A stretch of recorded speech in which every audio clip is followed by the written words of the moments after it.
សួស្តីបងប្អូនអរគ្នានេះជា record មួយពាក់ព័ន្ធនឹងកូនសិស្សដែលគាត់ក្នុងមួយអាទិត្យក៏មករៀនតែបានមួយថ្ងៃទេហើយសល់ប្រហែលគាត់ចាប់តាមធ្វើការងាររស់ស៊ីអញ្ចឹងណាបាទអញ្ចឹងខ្ញុំសង្កេតឃើញថារាល់មេរៀនដែលខ្ញុំដាក់ទៅរាល់ homework ដែលខ្ញុំដាក់ទៅគាត់តែងតែធ្វើហើយ send មកឲ្យខ្ញុំវិញតាមរយៈគំនូរបាទនឹងការកាត់អញ្ចឹងណាបាទហ្នឹងហើយនេះក៏កាត់សក់ថតក៏ឲ្យថតចិត្តតិចក៏ថតពីចម្ងាយបាទអញ្ចឹងនេះជាការងារផ្ទះដែលគាត់គូសនៅវិធីដែលយើងកាត់សក់គាត់គូសនៅលើនឹងមកគាត់ផ្ញើឲ្យលោកគ្រូហើយគាត់ដាក់ឈ្មោះដាក់អីចឹងទៅបាទ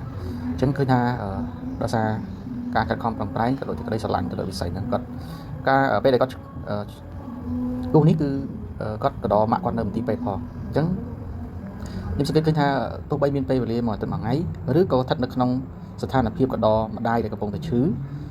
ក៏គាត់នៅតែឆ្លៀតក្នុងឱកាសធ្វើកិច្ចការងារឬក៏អ្វីដែលគាត់បានរៀនបាទនេះផ្ញើមកឲ្យគ្រូដែរអញ្ចឹងខ្ញុំសង្កេតឃើញថាវាអត់មានអីជាឧបសគ្គទេសម្រាប់មនុស្សយើងនៅពេលដែលយើងផ្ដោតនឹងដាក់គោលដៅមួយជាក់លាក់អ្វីក៏យើងអាចធ្វើរួចបានដែរបាទអញ្ចឹងនេះជាមេរៀនមួយដែលមនុស្សគ្រប់គ្នាថាអត់មានពេលតែតែមានចេះមានចុះគ្រប់រឿងបានធ្វើអីមួយអញ្ចឹងខ្ញុំឲ្យមកមើលពីបទពិសោធន៍កូនសិស្សរបស់ខ្ញុំផ្ទាល់រៀនមិនតាន់បានមួយខែទេបាទហ្នឹងហើយអញ្ចឹងពួកយើងអាចមើលឃើញរូបភាពមួយថានៅពេលដែលយើងចង់បដោតឬក៏យើងចង់ចេះអីមួយអ្វីមិនមែនជាឧបសគ្គទេសូម្បីតែពេលវេលា1ម៉ោងក៏យើងអាចរៀនសូត្របានឬក្នុងកលៈទេសៈណាយើងឆ្លៀតបានទាំងអស់អរគុណច្រើន